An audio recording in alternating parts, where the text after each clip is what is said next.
Bueno, pues me da mucho gusto que podamos continuar con esta serie acerca de los gigantes en los días de Noé. Uno de los pasajes más enigmáticos y aparentemente oscuros en la Biblia es el que encontramos en el capítulo 6 del libro del Génesis, donde se describe algo completamente inusitado, algo que trasciende completamente la comprensión humana, pero que sin embargo, desde que el ADN o el ácido desoxirribonucleico, que es la molécula que se descubrió en 1954 por el doctor Crick y el doctor Watson, que les adjudicaron premios Nobel de medicina y de química, hemos podido comprender muchísimo más la Biblia. Y es increíble que esto haya sido escrito hace 3.500, 4.000 años. Y en este pasaje del capítulo 6 del libro del Génesis, dice la Biblia, voy a dar la lectura a continuación y lo vamos a desarrollar poco a poco, aunque ya les recomiendo que vean la primera y la segunda parte, porque esta es la tercera parte de esta serie titulada, repito, Los gigantes en los días de Noé. Dice Génesis capítulo 6, versículo del 1 al 4. Aconteció que cuando comenzaron los hombres a multiplicarse sobre la faz de la tierra, y les nacieron hijas, que viendo los hijos de Dios, recordemos esta frase, los hijos de Dios, que las hijas de los hombres eran hermosas, tomaron para sí mujeres, escogiendo entre todas. Vemos completamente dos terminologías, hijas de los hombres, hijos de Dios.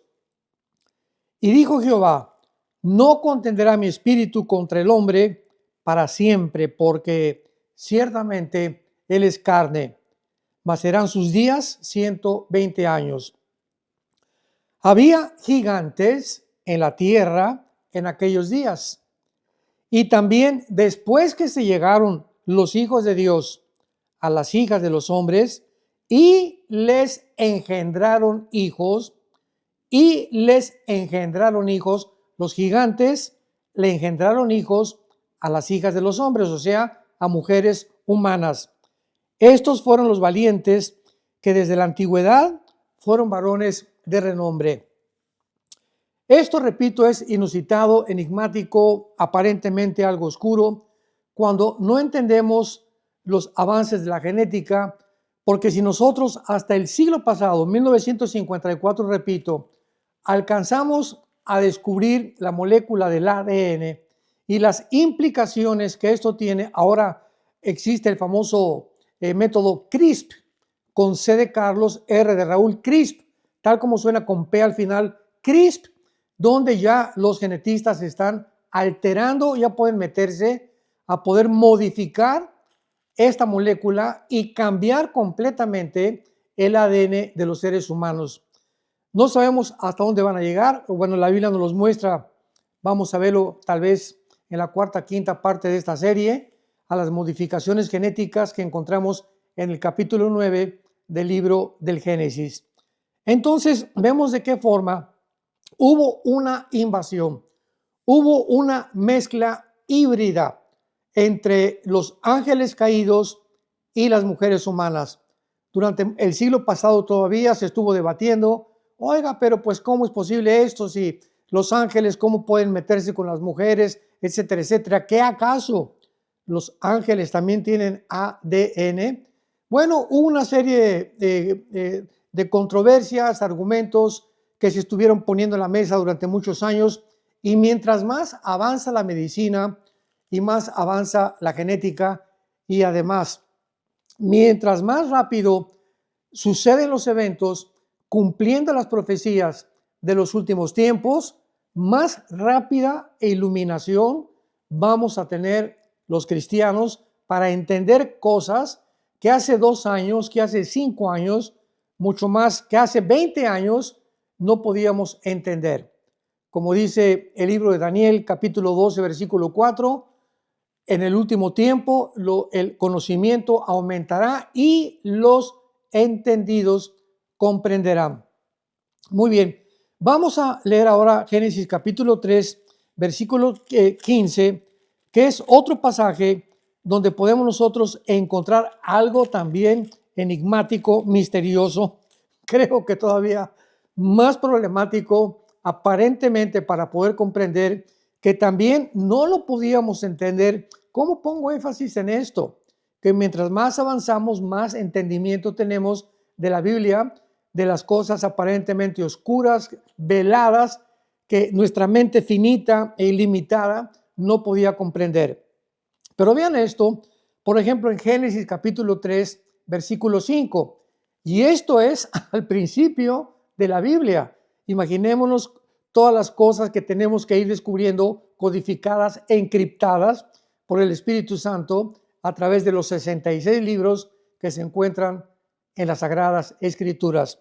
Dice Génesis 3:15, pondré enemistad entre ti y la mujer, entre tu simiente y la simiente suya. Esta te herirá en la cabeza y tú le herirás en el calcañar. Aquí tenemos nosotros que recurrir inmediatamente al original de las palabras que fueron escritas al español, pero que tienen su etimología en el lenguaje hebreo. Entonces, cuando vamos al lenguaje hebreo, o sea, al origen, al lenguaje original del Antiguo Testamento, encontramos algo completamente asombroso. Vamos a tratar de introducirnos en el lenguaje hebreo para que tengamos mucha más iluminación y comprensión de lo que se está diciendo. Y pondré enemistad entre ti y la mujer. Vemos nosotros que Dios está hablándole a Lucifer, a la serpiente antigua que engañó a Eva, sabemos en el capítulo 2 del libro del Génesis, y que les prometió a la primera pareja humana que iban a convertirse en dioses si ellos desobedecían a Dios, y ellos creían que había un campo del conocimiento mucho más amplio que el que Dios nos podía dar a través de su revelación. Como consecuencia de este pecado vino una enemistad. Esta palabra enemistad, que es la palabra Eva, E de Enrique, B de bueno, A de Armando, tal como suena Eva en el hebreo, significa un pleito continuo, una tensión continua entre dos grupos de personas.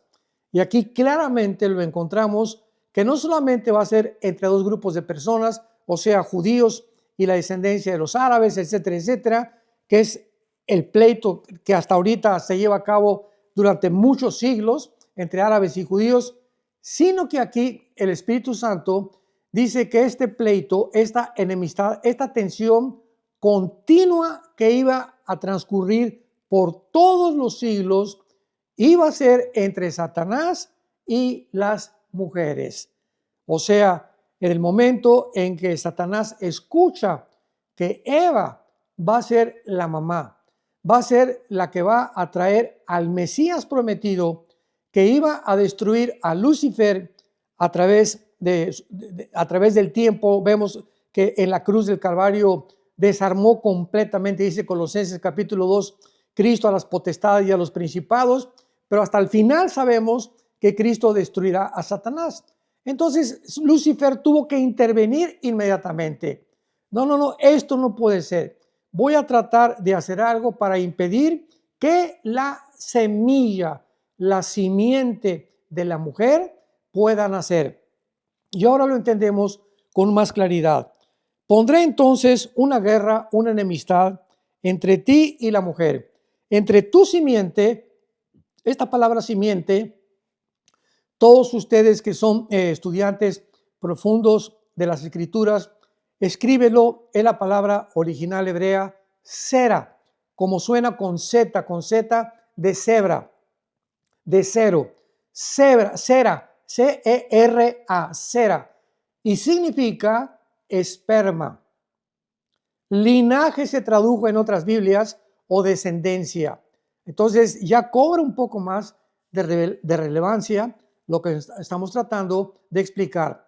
Voy a poner, vamos otra vez con mucho cuidado, lo que Dios le dice a Satanás. Tú vas a tener una simiente. Tú vas a tener un ¿qué? Un esperma. tú vas a tener una descendencia, vas a tener un linaje que va a descender de ti. Aquí ya comenzamos a detenernos. ¿Está hablando Dios en realidad algo en serio? ¿Esto es literal? ¿Puede Satanás tener una descendencia? Vamos a verlo a través de este estudio, las implicaciones tan profundas que tiene esta declaración divina.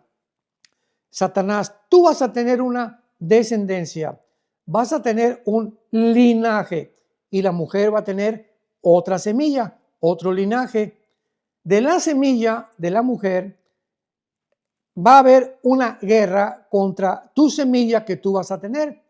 Y esa semilla de la mujer es la que te va a vencer finalmente.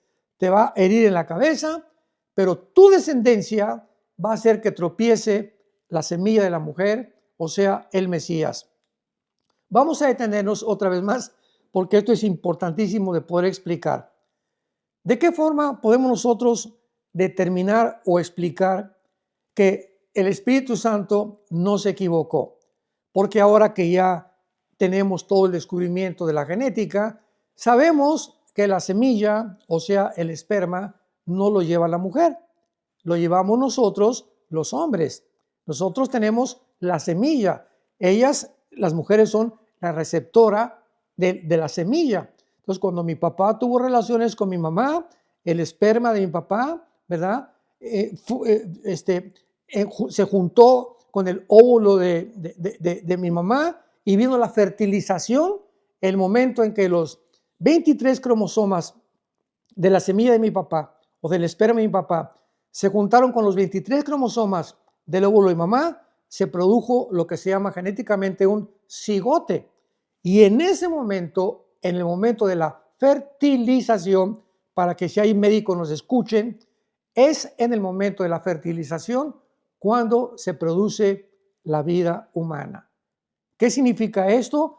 Que en el momento de la fertilización del esperma de mi papá con el óvulo de mamá, en ese preciso momento, toda la información genética que yo traía como hombre, que mi esposa traía como mujer, que mi papá traía, que mi mamá tenía, ya habían formado toda la identidad o la persona que iba a desarrollarse en el vientre de la mujer, y esa persona ya es un ser humano. Así que nos van a disculpar todos aquellos que están a favor del aborto, que a los 15 días o a los 2 meses o a los 3 meses se puede destruir el bebé. La Biblia dice claramente y lo confirma en el Salmo 139, que es exactamente en el momento de la fertilización cuando comienza la vida humana. Pero la pregunta que nos atañe es la siguiente: ¿cómo es posible entonces que la mujer se le diga que va a tener una semilla cuando no es la mujer? Ya lo sabemos por la genética moderna, es el hombre el que la tiene. Bueno, aquí se está profetizando de una forma maravillosa que el Mesías que iba a venir a través de María iba a nacer por un esperma, por una semilla. Como la mujer no puede tener esta semilla, ¿quién iba a poner esta semilla si el Mesías tenía que nacer virginalmente? Y ya encontramos en Lucas y en el Evangelio de Mateo el nacimiento de Jesucristo, que se le aparece un ángel a la Virgen María, a Miriam, porque el nombre en el griego es Miriam, no es María. Bueno, no importa tanto, pero vamos a ser un poco más bíblicos. Y el ángel le dice a Miriam, vas a ser mamá. Y ella responde, ¿cómo que voy a ser mamá? José y yo estamos desposados, o sea, comprometidos, pero todavía no tenemos relaciones. Entonces, ¿cómo puedo yo embarazarme? Y tú me dices que me voy a embarazar cuando José y yo no tenemos absolutamente nada, ni nos hemos casado de una forma judía oficial.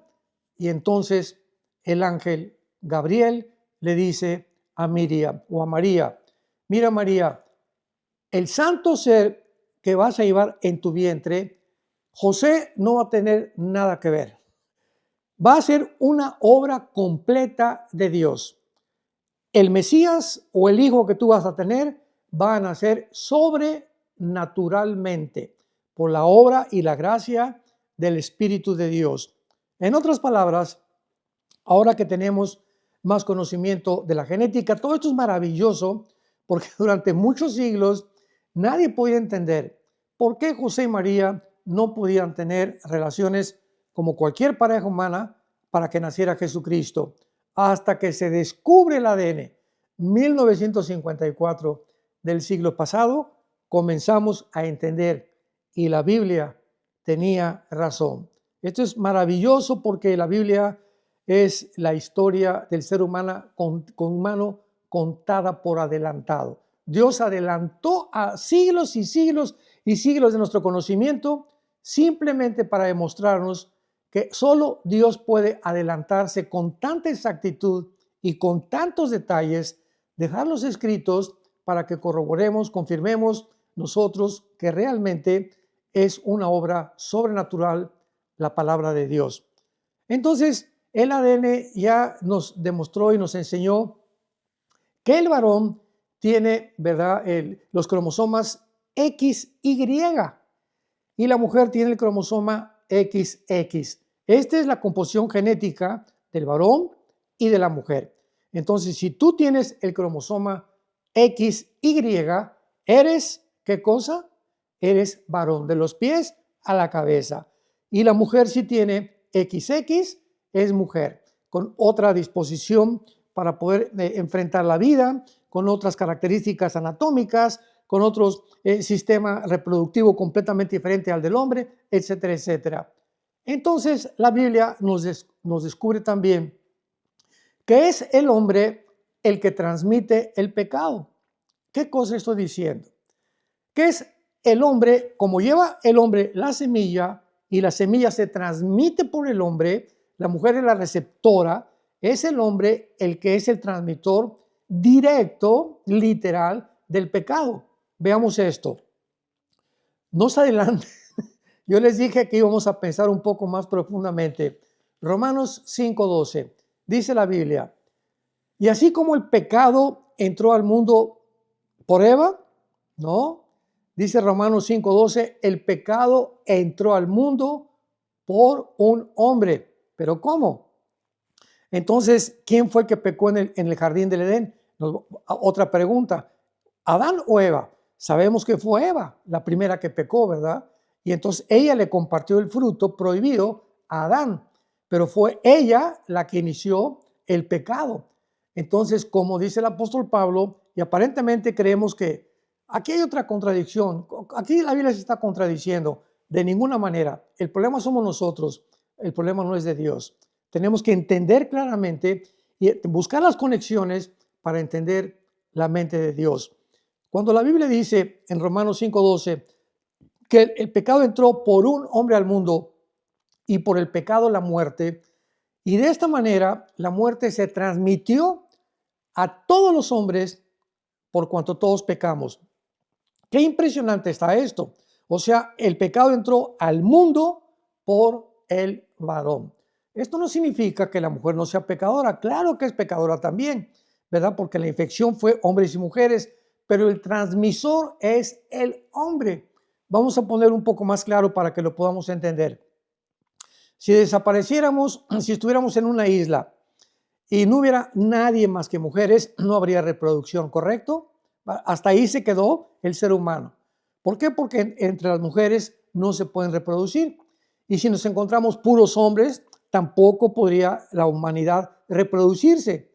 Forzosamente tiene que haber los dos sexos, el hombre y la mujer. El que transmite la semilla y la que recibe la semilla, que es la mujer, para que en el vientre de la mujer pueda entonces el ser humano desarrollarse y nacer. Así que esto es lo que la Biblia quiere decir, que a través de la transmisión de la sangre, a través de la sangre se transmite el pecado. Entonces, cuando el hombre y la mujer tienen una relación sexual, ahí va en la sangre del varón y en la sangre de la mujer, ¿verdad? Se transmiten todas las herencias, tanto de uno como del otro. Pero en este caso, el Mesías o el Hijo de Dios no podía nacer con pecado. Entonces, el cromosoma XY, que es el que determina el sexo o el género masculino, no podía ponerlo José, porque estaba infectado. Desde Adán hasta nuestros días, todos los seres humanos nacemos infectados con el cromosoma XY. Por eso todos absolutamente, desde Adán a nuestros días, hemos nacido en pecado. Hemos nacido con un virus, hemos nacido con una maldición tremenda que se transmite de generación en generación en generación, y que vino Jesucristo hace 2000 años a tratar de detener, no la transmisión, porque aunque seamos cristianos, se sigue transmitiendo, pero a quitarnos la culpa de ese pecado y pagar él por las consecuencias que ese pecado le trae al ser humano, que es el infierno. Muy bien, entonces vemos nosotros que Jesucristo nace de una forma virginal. Esto es una doctrina esencial cristiana.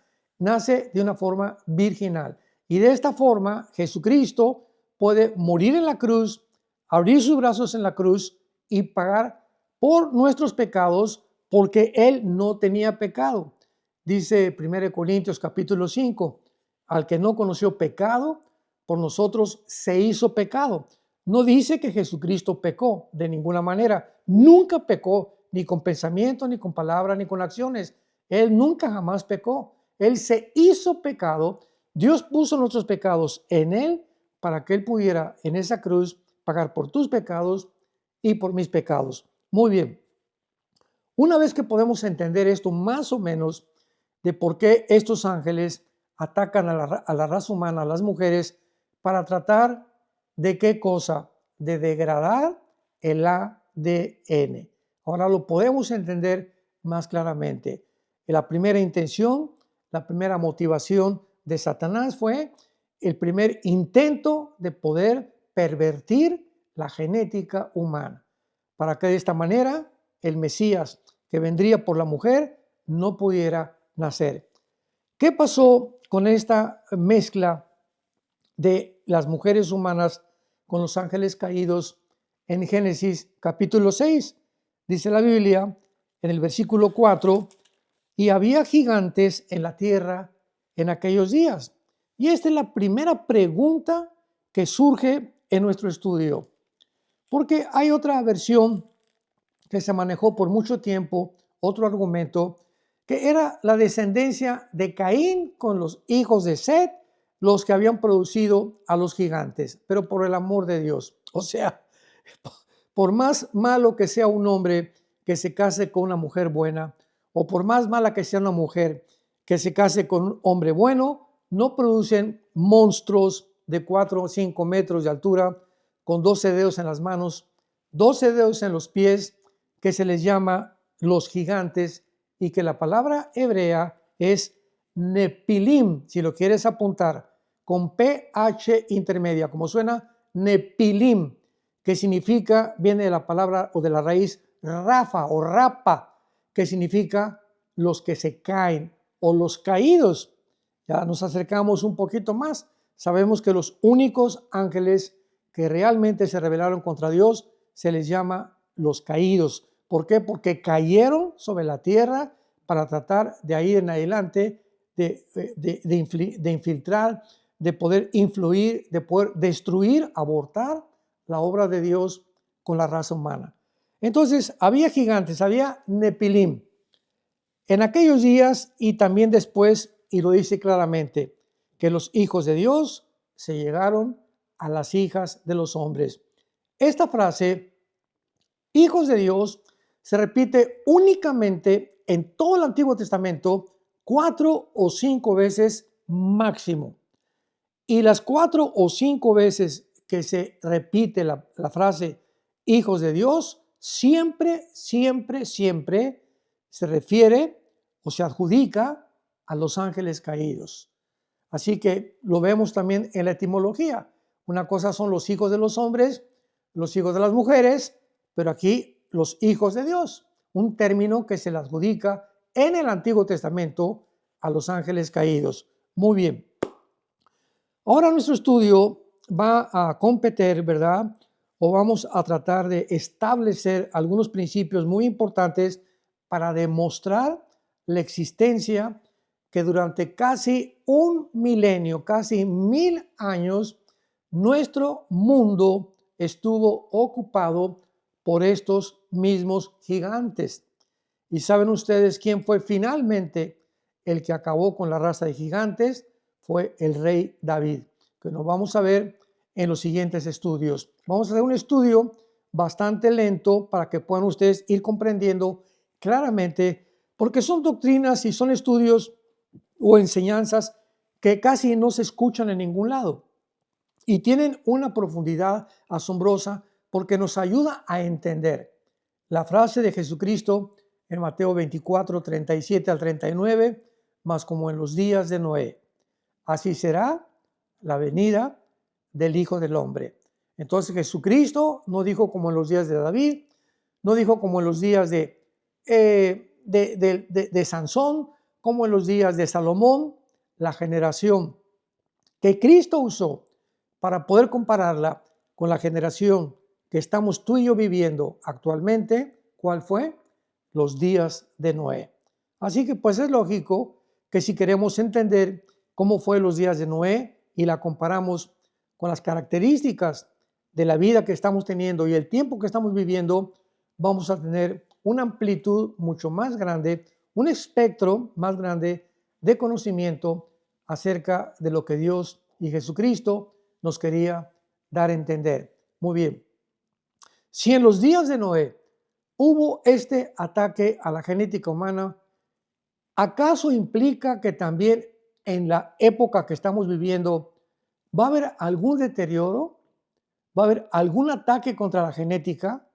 Podemos ya ahorita en el siglo XXI, escúchenme muy bien, ser testigos de lo que están pasando en laboratorios clandestinos y de qué forma el ser humano, principalmente en estos 26 años que llevamos del siglo XXI, cómo el ser humano se ha atrevido a ya comenzar a propagar, como el famoso Foro Económico Mundial de Davos, Suiza, por este hombre psicópata, Yuval Noah Harari, que es el consejero del Foro Económico Mundial, decir que el ser humano va a producir una super raza de seres humanos, que ahora con la genética que tenemos, con la inteligencia artificial y con los conocimientos que tenemos de la tecnología, el ser humano, bueno, pues si somos el producto de los changos, si realmente venimos de la evolución, pues es la hora que usemos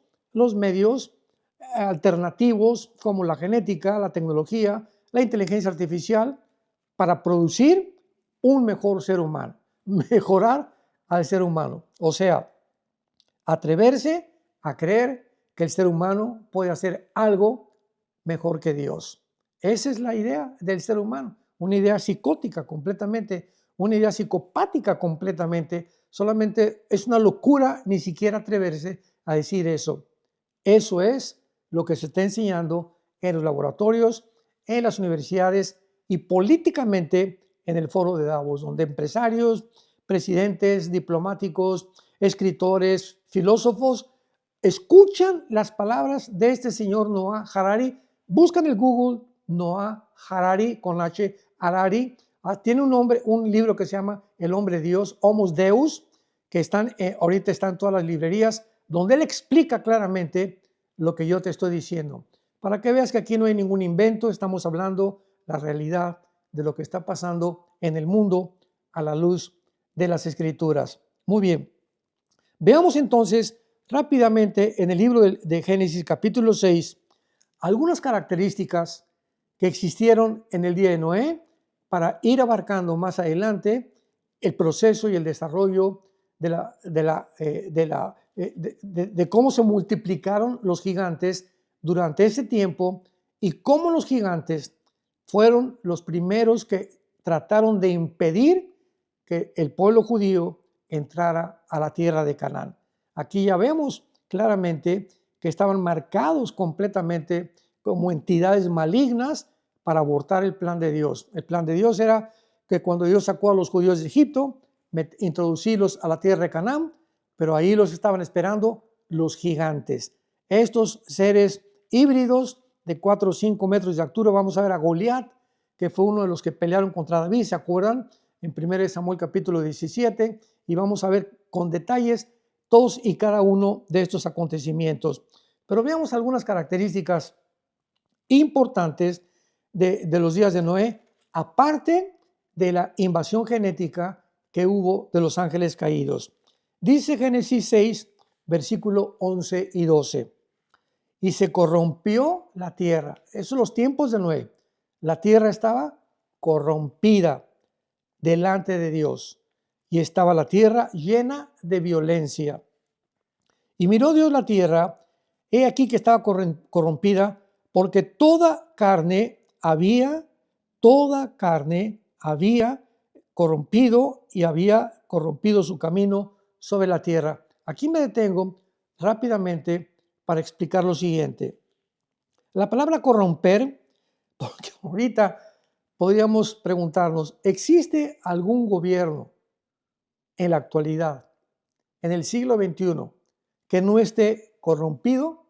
Con los dedos de las manos los podemos nombrar. Es impresión la corrupción que existe en las películas, en los libros, en las doctrinas, en las filosofías, en la familia, en la política, en la literatura, en la genética, en la ciencia.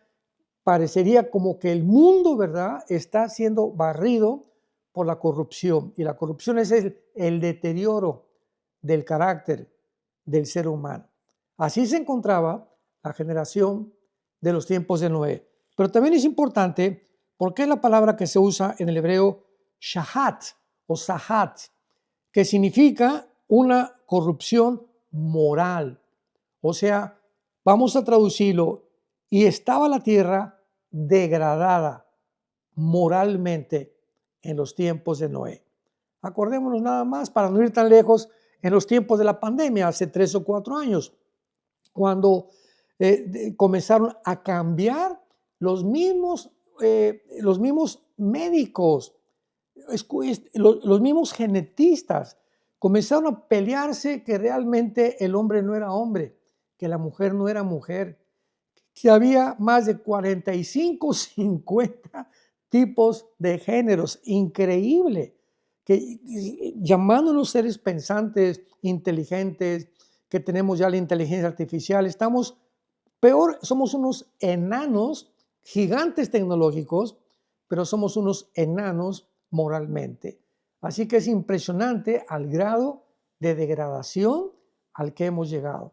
Ahora ya se quiere comenzar a cambiar el género, todas las personas transgénero, ¿verdad? Las mujeres quieren ser hombres, los hombres quieren ser mujeres, etcétera, etcétera. Y ahora hay una estadística muy importante y muy interesante. De acuerdo a un último reporte, el 65% de las personas, el 65-70% de las personas que han hecho la cirugía o la operación para cambiarse de sexo, o sea, el transgénero, el que va más allá de su propio género con el cual Dios nos hizo para nacer, se quitan la vida, se suicidan.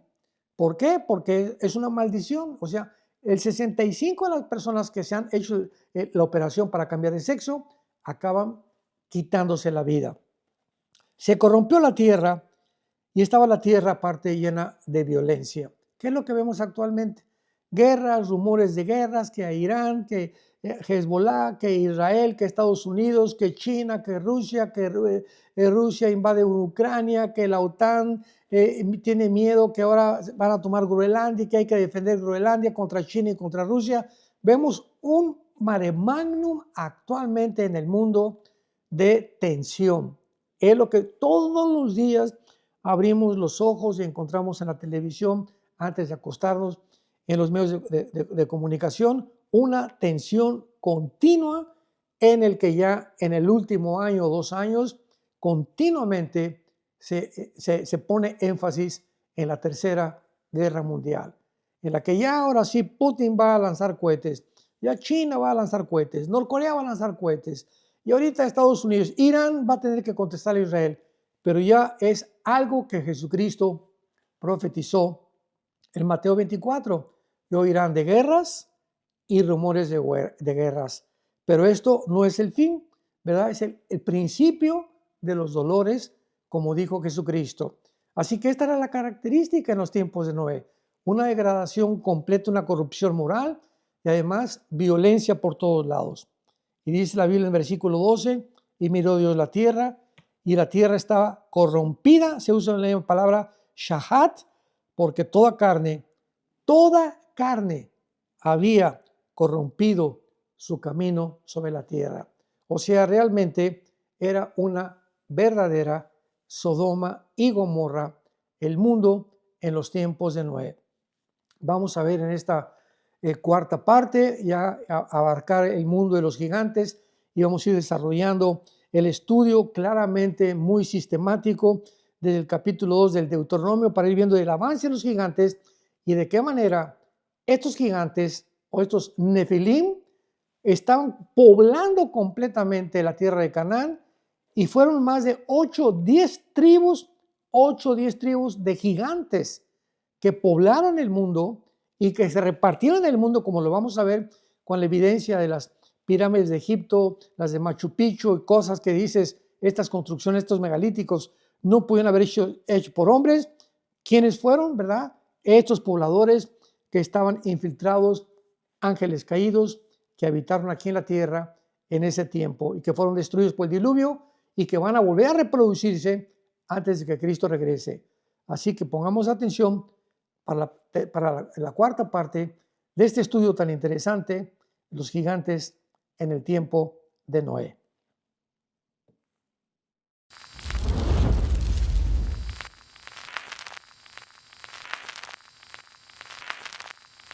Hola, ¿qué tal? Me da mucho gusto saludarles y quisiera simplemente comunicarles que gracias a todos ustedes a través de todas las naciones del mundo que aman la palabra de Dios y que realmente están interesados en que nosotros como organización Vida Nueva para el Mundo y Armando Alducin Ministries continuemos predicando el Evangelio de la Gracia de Jesucristo y que podamos nosotros continuar haciéndolo gracias a sus donaciones.